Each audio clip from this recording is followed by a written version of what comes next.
ابتدا ہے رب جلیل کے بابرکت نام سے، جو دلوں کے بھید خوب جانتا ہے۔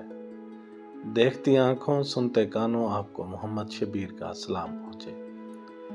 ناظرین، آپ دیکھ رہے ہیں میرا YouTube channel learn and fun point. اگر آپ میرے چینل پر نئے ہیں تو میرے چینل کو سبسکرائب کریں تاکہ اس طرح کی مزید اچھی ویڈیوز آپ تک پہنچتی رہیں۔ چلتے ہیں آج کی کہانی کی طرف۔ عنوان ہے حسین شہزادی۔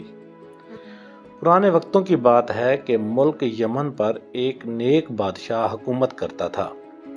وہ اپنی رعایا کے ساتھ بہت نیک سلوک کرتا تھا۔ اس کی 4 بیٹیاں تھیں، جن میں سے ایک شہزادی بہت حسین تھی، جس کی خوبصورتی پر باقی شہزادیاں نفرت کرتی تھیں۔ اس شہزادی کا نام شہزادی سہانا تھا۔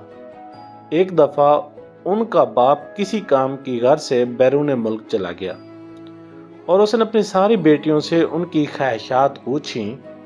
ان 3 بہنوں نے قیمتی زیورات لانے کا کہا، جبکہ بادشاہ نے چوتھی بیٹی سے پوچھا کہ اگر تمہیں کسی چیز کی ضرورت ہو تو مجھے بتا دو۔ شہزادی سہانا نے کہا، مجھے ایک گلاب کا پھول چاہیے۔ ان کا باپ کوئی نہ کوئی بات بھول جاتا تھا، اس لیے صرف شہزادی سہانا کے لیے پھول لے آیا، باقی چیزیں وہ بھول چکا تھا۔ جب وہ گھر آیا تو شہزادیاں دروازے پہ کھڑی اپنے باپ کا انتظار کر رہی تھیں۔ جب ان کا باپ آیا تو صرف ایک پھول کے علاوہ اس کے پاس کوئی چیز نہ تھی۔ شہزادیوں نے اپنے باپ کو برا بھلا کہہ کر باپ کی نافرمانی کی۔ شہزادی سہانا کمرے میں جا کر رونے لگی۔ اس کا باپ کمرے میں آیا، اس کا پھول اسے دے دیا۔ بادشاہ نے کہا، دنیا میں سب سے زیادہ قیمتی چیز والدین کی خدمت ہے۔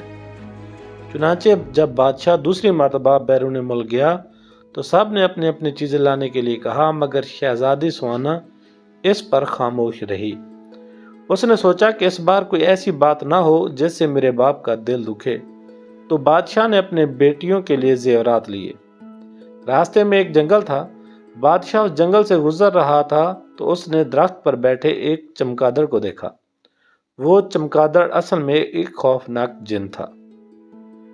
اس نے بادشاہ کو قید کر لیا۔ ایک شہزادہ یہ سارا منظر دیکھ رہا تھا۔ اس نے اپنی تیز دھار تلوار سے چمگادڑ کی گردن اڑا دی اور چمگادڑ اسی وقت مر گیا۔ شہزادہ بادشاہ کو محل لے گیا اور اس کی بیٹیوں کو سارا ماجرا کہہ سنایا۔ شہزادیاں اپنے باپ کے پاس آئیں اور اپنے باپ سے نافرمانی پر معافی مانگی۔ بادشاہ نے اس وقت اپنی ساری بیٹیوں میں سے سہانا پر فخر محسوس کیا اور اپنی ساری بیٹیوں کو گلے لگا لیا اور سب ہنسی خوشی رہنے لگے۔ دیکھا بچوں، مل جل کر رہنے سے برکت ہوتی ہے۔ ہمیں بھی چاہیے کہ شہزادی سہانا کی طرح اپنے والدین کی خدمت کریں اور ایسی بات زبان پر نہ لیں جس سے والدین کا دل دکھے۔ اگلی کہانی تک مجھے دیں اجازت، تب تک کے لیے اللہ حافظ۔